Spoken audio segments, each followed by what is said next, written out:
Remote work hacks. What are those? What do you do? Well, working remotely, you can actually work more than ever, right? We've all seen that during the pandemic. If you are starting a new remote job, full time job, for the first time from scratch, post the shutdown, you need to set some system for yourself. What do I suggest? Make sure you set up a real workstation. Doesn't matter what type of tools you use and furniture you use, but it has to be a corner designated space. So I'm thinking back to times when I had to tell people how to set up a home office space that was tax deductible. It has to be an actual separate space, right? That you don't do other things on. But that helps you to realize what mode you're in, work mode or your living mode, right? Because you're in your home. If you are fortunate enough to have a separate room you can use for a home office, then that's great. If you have a hallway or part of a room that you can use and partition, that's great too. You need to make sure that you still plan ahead if you're a planner, right? If you meal prep, if you prepare your clothes for the week, if you like to set up your schedule for your social events and your workouts, do that because you may fall into the trap of doing one more thing. One thing that a manager told me once that helped me a lot was that if it's going to take you more than 2 hours, don't stay late to do it.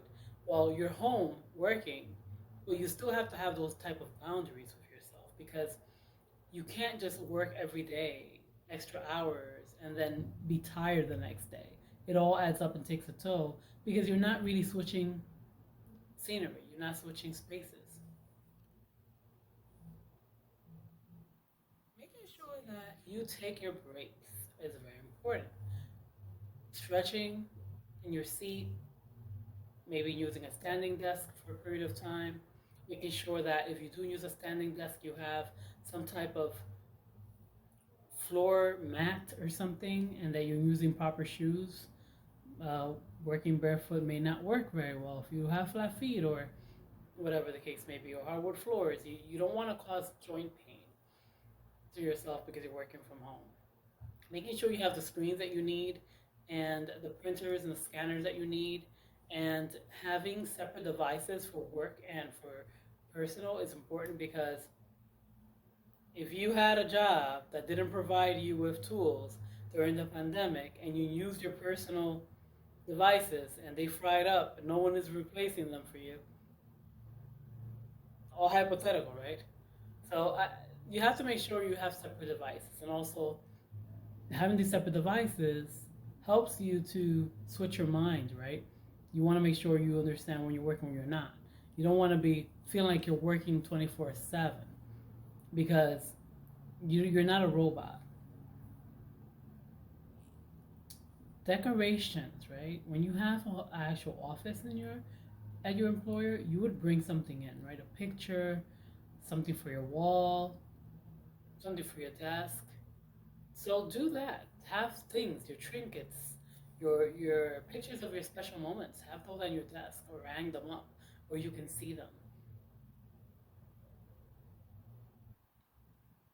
Having things like water bottles and glasses and cups to have tea or coffee and water is important because you don't want to always be running back and forth to other rooms to get things.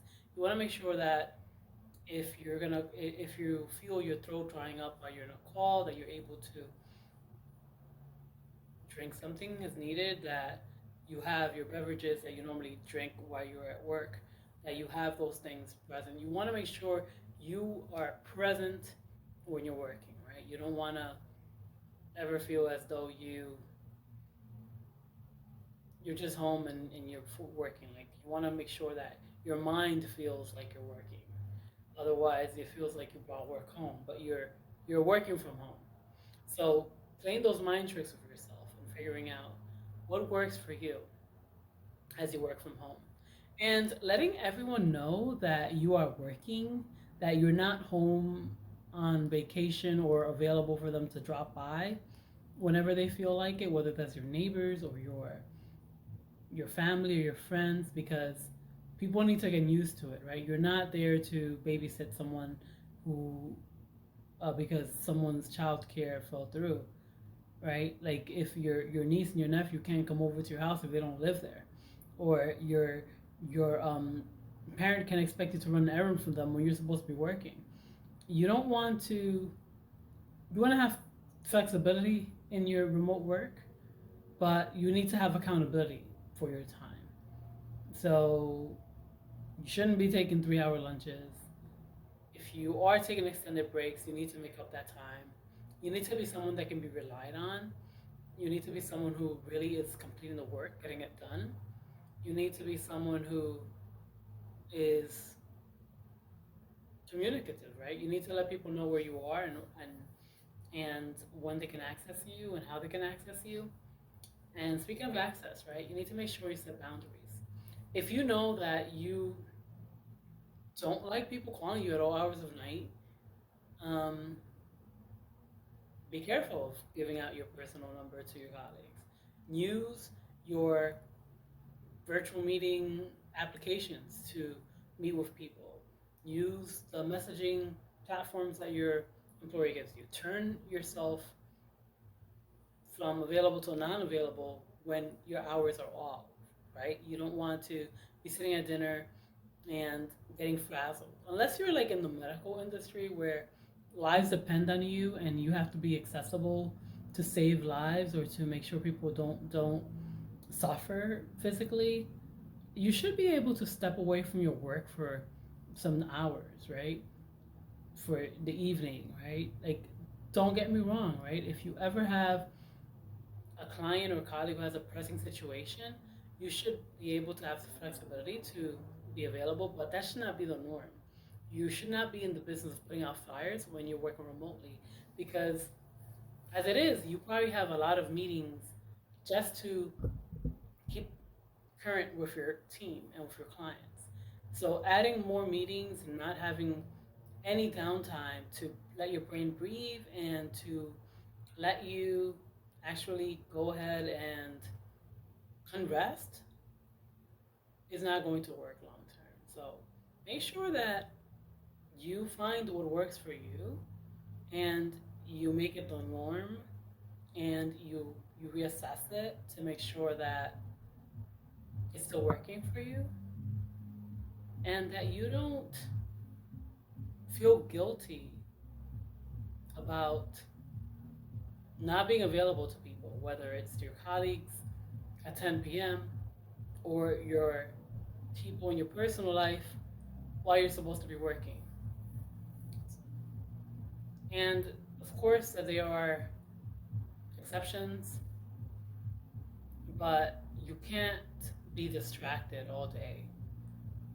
That's gonna cause you to have to catch up during your free time, and then you're gonna feel a certain way if you're always working in your house, right? You're not gonna feel like you're living there. You're gonna feel like you're living at work.